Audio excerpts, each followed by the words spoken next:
Olá, meus amigos, a paz, a graça do Senhor Jesus para todos, e vamos aqui para mais uma reflexão. E hoje eu gostaria de trazer uma reflexão diferente, né? Importante também, mas que requer muita meditação e muita reflexão da nossa parte, porque é um tema muito importante, muito delicado. Eu quero tratar a questão do suicídio, né? A gente sabe que no Brasil o número de suicídios ele tem crescido bastante. Eu peguei uns dados aqui bem curiosos e alarmantes, porque diz o seguinte: uma morte a cada 45 minutos por suicídio, e para cada morte 20 outras tentativas. Por ano no Brasil, 700 mil cometem suicídio, segundo a OMS. É um dado alarmante, um dado terrível. E vocês sabem que eu gosto muito de passear em shopping, né? Eu vou muito aos shoppings aqui da minha cidade e das cidades vizinhas aqui do Recife. Eu tive recentemente no Shopping Pátio, em Olinda, agora na semana do Natal, um pouco antes, e o que me chamou a atenção é que vocês sabem que quem conhece o Shopping Pátio sabe que é um shopping bastante alto, né? Tem muitos andares. E no meio do shopping foi colocada uma tela grande de proteção, e aquilo me chamou a atenção e achei curioso, e quebrou até um pouco a estética do shopping, porque tem aquela tela ali espalhada no meio do shopping, na metade da altura do shopping, né? E a minha sobrinha que estava comigo, ela comentou: olha, isso é por causa dos suicídios que tem acontecido aqui. Desde que o Shopping Pátio foi inaugurado, alguns casos de suicídio aconteceram ali. Nós subimos até o último andar e tinha também telas ao redor protegendo, como também tinha um certo bloqueio no espaço que dá acesso, né, à visão que a gente tem ali da praia, da paisagem bonita. Tinha um certo bloqueio para que as pessoas não ultrapassassem um limite. E eu fiquei bastante preocupada com essa situação, né? Parece que tem determinados lugares que as pessoas escolhem para se suicidar, né? Aqui em Pernambuco, no Recife, a faculdade UFPE, né? A federal já registrou muitos casos de suicídio ali. Em Vitória do Espírito Santo tem a Terceira Ponte, que é conhecida também como local de suicídio. Quando eu morava em Madrid, na Espanha, eu fui com uma amiga passear uma vez e ela me mostrou uma ponte também lá na Espanha, em Madrid, que a prefeitura de lá, o Ayuntamiento de Madrid, já tinha também colocado uns obstáculos, porque ele era um ponto de suicídio. Era uma ponte muito alta, embaixo correm os carros numa velocidade incrível, e as pessoas escolhiam aquele lugar ali para se suicidar. É triste, né, constatar esse número alarmante de suicídios que acontecem no Brasil e no mundo. E foi pensando nisso que eu fui tocada por Deus, né? O Senhor me deu uma palavra para falar sobre a questão do suicídio. E eu gostaria de falar também sobre a questão de depressão e de culpa, porque a gente sabe que a maioria dos casos de suicídio eles estão atrelados à depressão, né?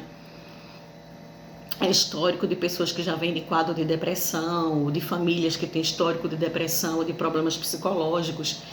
E há vários caminhos para que se chegue a esse resultado triste e terrível, né? Mas a questão também da culpa. Eu gostaria de falar um pouco sobre depressão e dizer que, como uma doença, existem várias patologias no mundo e as pessoas cuidam, né? Eu tenho problema, por exemplo, eu tenho problemas renais, que eu vivo em tratamento, né? Não de hemodiálise, graças a Deus, mas eu tomo um remédio continuamente para evitar cálculo renal, para que eu não forme novas pedras. Eu já perdi um rim e eu cuido então para que eu tenha uma boa saúde, apesar de só ter um rim, porque perdi um. E existem pessoas que têm problemas de coração, existem pessoas que têm problemas das mais variadas patologias, e a gente precisa cuidar. Mas quando as doenças elas são de ordem emocionais, parece que as pessoas elas têm mais dificuldade de aceitar, parece que há um bloqueio de se tratar isso. E é importante muitas vezes, né, que se trate essas questões com medicamentos, com terapia, com acompanhamento médico. E na palavra de Deus, o que é que ela nos diz? Né? A palavra de Deus nos traz um personagem que eu vou falar dele rapidinho, porque ele não vai ser o centro dessa mensagem, que vai ser um outro, mas eu quero falar um pouco de Elias, né? O profeta Elias, que viveu um momento de depressão. Olha, quem conhece a história de Elias sabe, Elias enfrentou os profetas de Baal, né? Ele enfrentou aqueles homens ali, teve uma vitória incrível sobre os profetas de Baal, clamou fogo do céu, o Senhor mandou fogo do céu, consumiu aqueles profetas, né? Destruiu aqueles inimigos ali. E ele era um homem de fé, de coragem, um profeta, anunciava a palavra, mas por conta dessa situação e por ele ter vencido os profetas de Baal, o que aconteceu? Uma mulher maligna, talvez seja a personagem feminina mais terrível da Bíblia, chamada Jezabel, essa mulher muito maligna, muito má, né? Porque mulher má e da qualidade de Jezabel é tão difícil quanto é repulsiva, né? Você vê um personagem daquele, mas ela era tão má que ela disse assim, que não daria sossego enquanto não destruísse aqueles que destruíram seus profetas. Então, ela ameaçou a vida de Elias e agora a vida de Elias estava por um fio. E ele, diante dessa perseguição de Jezabel, ele ficou deprimido, né? De uma forma tal que ele quis morrer, ele quis a morte. E daí conta a história que ele foi se escondendo, ficou triste, parado pelos cantos, até que o Senhor veio à presença dele, né? E o Senhor apareceu de uma forma bem suave a Elias e restaurou a vida dele ali, providenciou comida para que ele se alimentasse, ele se reerguesse daquela situação ali de depressão, de tristeza. E o Senhor ordenou que ele ungisse um profeta no seu lugar, né, o seu sucessor, que foi Eliseu, e aí Elias foi arrebatado num carro de fogo, na presença do Senhor. Deus cuidou de Elias. Então, isso, o que eu quero dizer com esse primeiro personagem é que a depressão, ela não isenta homens e mulheres de Deus, né? Nós somos pessoas espirituais, mas também somos pessoas humanas. A gente sofre com todas as coisas que acontecem diante da naturalidade da vida, das circunstâncias da vida, das coisas que a vida impõe. Isso não nos isenta de angústia, de tristeza, né, de passar por essas situações pelas quais Elias passou. Mas o personagem que eu quero trazer para a gente hoje meditar, e foi nessa trilha que o Espírito Santo me direcionou para que eu falasse para a gente nessa reflexão, eu quero falar daquele sentimento de depressão e tristeza que é causado pela culpa. E o personagem que eu quero trazer é Pedro, para que a gente possa meditar um pouco na história de Pedro. Eu vou fazer um pouco de resumo aqui, antes de ler o texto que eu quero ler com vocês, do quem foi Pedro, né? Quem era o apóstolo Pedro? O apóstolo Pedro era aquela pessoa assim, ele era simples, era um pescador, estava ali à beira da praia, quando Jesus o chamou, né? E disse, olha, de hoje em diante, Simão Jonas, tu serás pescador de homens, eu te chamo, eu te convoco para me seguir, para ser um seguidor meu, e daqui doravante você será pescadores de homens. E a história de Pedro começa aí, a gente começa a conhecer esse personagem simples, humilde, um pescador à beira do mar, né? Como tantos outros, e que tem o chamado de Jesus para ser pescadores de homens. Pedro foi chamado para uma grande missão, que era pregar o evangelho, que era ser testemunha, né? Para ganhar almas para Cristo. E Pedro, era aquela pessoa muito falante, né? A gente vê isso em várias passagens bíblicas. Pedro está sempre interceptando, falando, dialogando. Pedro era aquela pessoa também de pavio curto, né? A gente vê que quando os soldados foram prender Jesus ali no dia que Judas o traiu, né? Os soldados foram prender Jesus, e quando chegaram, Pedro sacou uma espada e pá, na orelha do soldado, né? Cortou, né? Decepou a orelha do soldado. E Jesus disse, Pedro, não é por aí, né? Pegou a orelha do soldado, colocou no lugar e disse, guarda a tua espada, né? Porque quem com ferro fere, com ferro será ferido. E aí o Senhor nos dá esse exemplo e essa direção de que a gente não deve ganhar nenhuma guerra, nenhuma batalha com violência, com espada, usando armas. O Senhor falou isso para Pedro. Mas Pedro era aquela figura assim, né? Pedro estava presente com Jesus em quase todos os momentos de Cristo. Você vê, Pedro era aquela figura atuante. Você vê Pedro no momento da transfiguração, né? Naquele momento assim especial, quando Jesus foi transfigurado. Jesus estava no monte, justamente com Pedro, Tiago e João, e Jesus ficou tão bonito, tão transfigurado, que o seu rosto parecia como o sol, a Bíblia diz. Ele foi transfigurado ali na presença dos seus discípulos. Pedro era um dos que estavam ali, né? E apareceu ali o profeta Elias e Moisés na presença ali de Jesus, né? E a voz do céu disse: esse é o meu filho amado, né? E Pedro ficou tão extasiado com aquela situação que disse: Senhor, deixa eu preparar aqui 3 tendas, uma para tu, uma para Elias, uma para Moisés, né? E Pedro ainda não estava entendendo as coisas, o sentido, né? A vida não é no monte, a vida era lá embaixo, era descer e anunciar o evangelho. E Jesus, Pedro não entendeu aquele momento especial, o que se tratava, mas ele ficou muito extasiado com aquele momento. E Pedro também estava ali naquela cerimônia do lava-pés, quando Jesus começou a lavar os pés dos discípulos, né? E que chegou a vez de Pedro, Pedro disse: Senhor, de maneira nenhuma o Senhor vai lavar os meus pés, que eu não sou digno que o Senhor lave os meus pés. Aí Jesus disse: que é isso, Pedro? Se eu não lavar os teus pés, tu não tens parte comigo. Aí ele disse: não, Senhor, não só os pés, mas o corpo todo. Aí Pedro passou de uma extremidade para outra, né? Ora não queria que Jesus lavasse os seus pés, ora queria ser banhado por Jesus. Então ele era uma figura assim muito intensa, né? Pedro era aquela pessoa muito que entrava muito de cabeça nas coisas que fazia. Ele era muito impulsivo, né? Ele tinha aquela coisa assim muito, era um cara muito que chegava chegando, né? Pedro era essa pessoa. Mas agora nós vamos ao texto, porque o que aconteceu? A gente sabe que Pedro negou Jesus, né? Negou Jesus 3 vezes. E Jesus disse para ele, né? Foi um outro momento que Pedro também se achou assim, que ele era aquela pessoa que jamais negaria o Senhor, né? Quando Jesus disse: um de vós já me traiu, jamais eu vou te trair. E ele disse isso: jamais eu vou te trair, jamais eu vou te negar. E Jesus disse: olha, vocês todos vão me abandonar. Mas Jesus disse para Pedro: Pedro, hoje antes que o galo cante, 3 vezes me negarás. E aí aconteceu naquele momento ali da crucificação em Jerusalém, quando já tinham prendido Jesus, já levavam Jesus para a crucificação, e que estavam ali os soldados perseguindo os discípulos, querendo prender aqueles seguidores da seita do Nazareno, e chegaram em Pedro. Pedro disse: nunca ouvi falar desse homem, não o conheço. Olha só. E aí Pedro negou Jesus, negou uma vez, negou 2 vezes, e na 3ª vez que ele negou Jesus, o galo cantou, e a palavra de Deus diz que Pedro foi tomado de um sentimento de amargura terrível, um sentimento de culpa, e ele chorou amargamente, ele chorou compulsivamente como uma criança desconsolada. E agora a gente vai para o texto que eu quero compartilhar com vocês, que está em João no capítulo 21.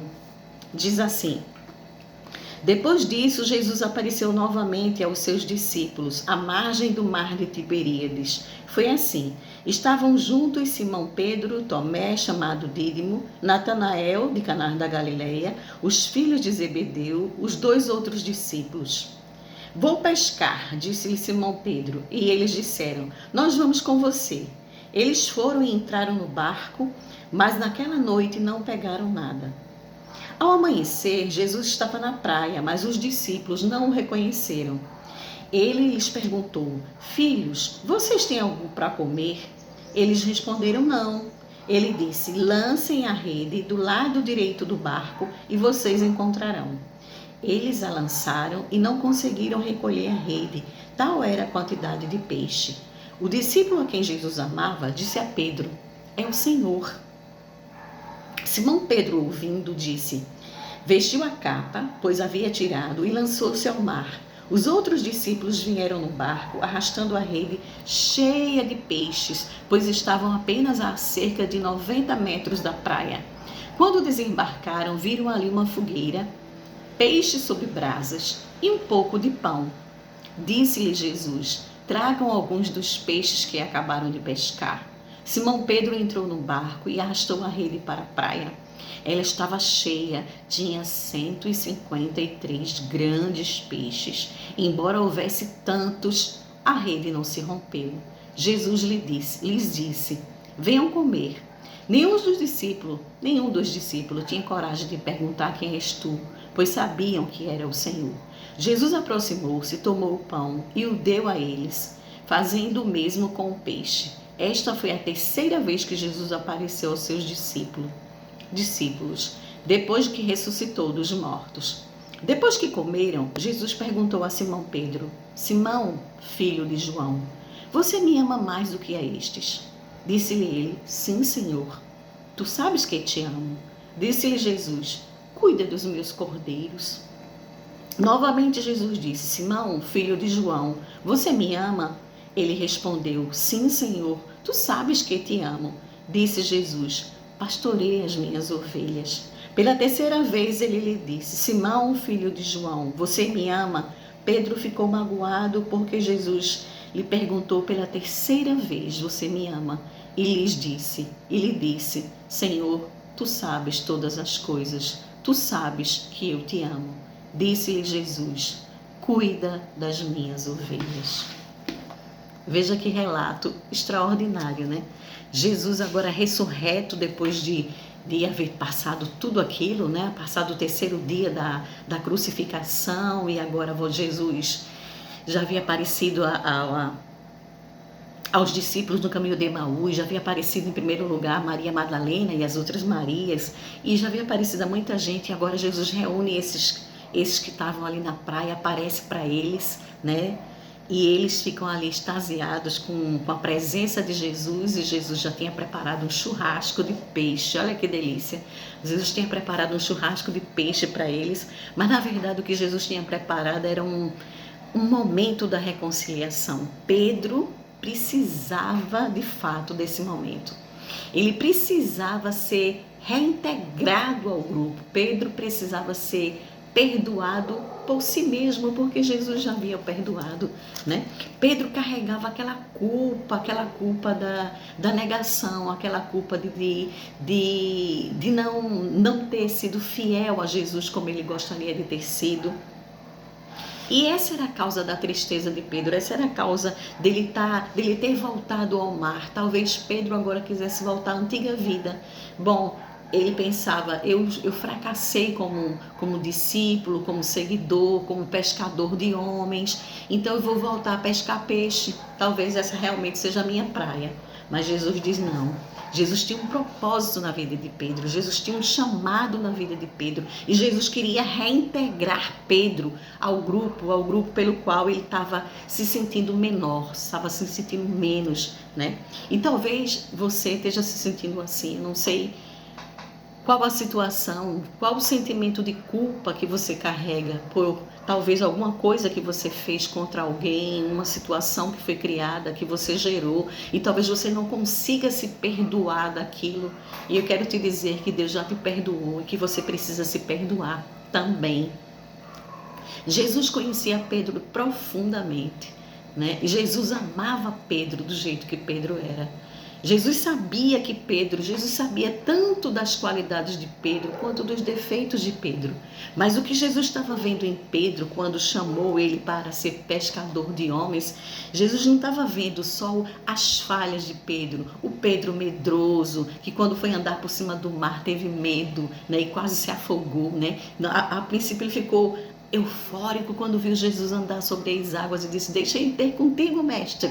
Jesus disse: vem. E aí quando ele começou a andar, ele começou a ver as ondas e se apavorou e teve medo. Ele era um cara medroso e se assustou. Mas Jesus não via só em Pedro o cara medroso que ele era. Jesus não via em Pedro apenas a pessoa impulsiva e talvez um pouco violenta que ele poderia se tornar. Jesus via em Pedro também um potencial ganhador de almas, o potencial ganhador de almas que ele se tornou depois que o Pentecoste veio, né? Depois que a igreja foi revestida com o poder do Espírito Santo. O apóstolo Pedro fez uma mensagem espetacular que quase mais de 3.000 pessoas se converteram ao Evangelho. Jesus via Pedro além, ele não via Pedro naquele momento da negação apenas. Jesus via o conjunto de Pedro, Jesus via o Pedro que ia pregar o evangelho, Jesus via o Pedro que ia ressuscitar Dorcas, Jesus via o Pedro que ia pregar na porta de um templo para um paralítico, Jesus via um Pedro que ia fazer uma obra extraordinária e via também até o tipo de morte que Pedro ia sofrer, como ele diz aqui no versículo 20, né? Aliás, no versículo 18. Vou ler para vocês. 18 e 19 diz assim: disse-lhe a verdade, quando você era jovem, isso Jesus falando a Pedro, vestia-se e ia para onde queria, mas quando for velho, estenderá as mãos e outra pessoa vestirá e o levará para onde você não deseja ir. Jesus disse isso para indicar o tipo de morte com a qual Pedro iria glorificar a Deus. E então lhe disse: siga-me. Jesus já sabia até o fim da história de Pedro na terra, né? Até o final, que tipo de morte ele haveria de ter. Nosso Deus, como onipotente, onipresente, onisciente, sabe de todas as coisas. Então ele via o conjunto da obra da vida de Pedro, né? Ele via o todo. Mas Pedro naquele momento estava se achando nada. Ele estava choroso, ele achava que ele não deveria pertencer àquele grupo, ele estava se sentindo excluído, ele estava se sentindo pequeno, e talvez isso foi a causa dessa angústia dele. E muita gente às vezes se sente dessa forma, né? Comete um erro, comete um deslize e acha assim: a minha vida não tem mais sentido, né? Eu não vale a pena mais pertencer a esse grupo, eu não quero mais estar aqui, eu não quero mais ser líder, eu não quero mais estar à frente disso, eu não sou essa pessoa. E a própria pessoa que cometeu um deslize, que pecou, que fez algo errado, ela se sentencia à morte, né? Ela diz: eu não quero mais isso para a minha vida, eu quero desistir. Talvez existam muitas pessoas por aí com esse sentimento. Talvez você que ouve essa palavra seja uma pessoa que esteja passando por isso, esse sentimento de dizer: olha, eu estou tão carregado, há uma culpa tão pesada sobre os meus ombros, eu não consigo me perdoar por isso que eu fiz, eu não consigo seguir adiante, eu não consigo caminhar mais, eu penso em desistir. Eu penso em desistir da vida, eu penso em desistir desse ministério, eu penso em desistir desse cargo, dessa ocupação, eu penso em desistir dessa família. Mas eu quero te dizer uma coisa em nome do Senhor Jesus Cristo: não desista. Não desista de você. Deus vê a tua vida como uma obra completa. Ele não analisa a tua história nem a minha história por um momento, por um pouco de erro ou um deslize que a gente venha cometer, um fracasso que a gente venha fazer, não é? Ele não olha a nossa vida a partir de um ponto, ele olha a nossa vida a partir de um todo. Se você se arrependeu de coração, se você está quebrado por conta do seu pecado, da sua situação, do que você fez, levante a cabeça, não desista, não desista, né? Não desista. Deus, ele olha para você com um olhar de perdão, com um olhar de reconciliação. Veja que Jesus preparou ali um banquete para Pedro. Jesus, em momento nenhum, ele disse: poxa, Pedro, cara, tu dissesse que ia ser tão fiel a mim, tu me negasse 3 vezes, eu não te disse, Pedro. Pedro, eu não te disse. Mas Jesus não age como a gente, pelo contrário. Ele deu a oportunidade de, ali na história de Pedro, Pedro teve a oportunidade de, por 3 vezes, né, confessar o seu amor. Pedro, tu me amas. Eu sei que tu me amas. Pedro, tu me amas. Pedro, tu me amas. Ele deu a oportunidade de que Pedro fosse restaurado. Jesus preparou ali o churrasco do peixe na beira da praia, né, com todo carinho, com todo amor, o churrasco da reconciliação, o churrasco do perdão, o churrasco da reintegração de Pedro ao grupo, ao ministério para o qual ele foi chamado. Jesus não jogou Pedro fora. Não se jogue fora, não se jogue fora. Se dê uma nova chance, como Jesus deu a Pedro e como o próprio Pedro se deu a partir desse encontro com Cristo, de restaurar a vida, de seguir adiante, né? E a gente não deve desistir nunca, meus irmãos. Essa é a palavra que eu gostaria de compartilhar com vocês. Essa é a palavra que o Espírito Santo me incomodou para falar com vocês e para deixar essa mensagem registrada. E eu gostaria de orar com vocês neste dia, neste momento. Pai querido, eu oro por cada vida, Senhor, que está ouvindo essa palavra, por aqueles que ainda vão ouvir, Senhor, para que eles se perdoem, Pai, para que a culpa não domine ninguém, para que essas pessoas sejam perdoadas por si mesmas, porque o Senhor perdoa aquele que de coração confessa. Pai, que haja cura nessas vidas, que haja restauração, Senhor, que haja reintegração, Pai, que ninguém desista da vida, Senhor, que ninguém desista do propósito para o qual o Senhor estabeleceu na vida de cada um. Faz uma obra na vida dos teus filhos, Senhor, em nome de Jesus. Amém. Que Deus abençoe a tua vida. Eu espero que de alguma forma você tenha sido abençoado. E se você foi abençoado, conhece alguém que precisa ouvir essa palavra, compartilhe em nome de Jesus. Um beijo grande. Tchau, tchau.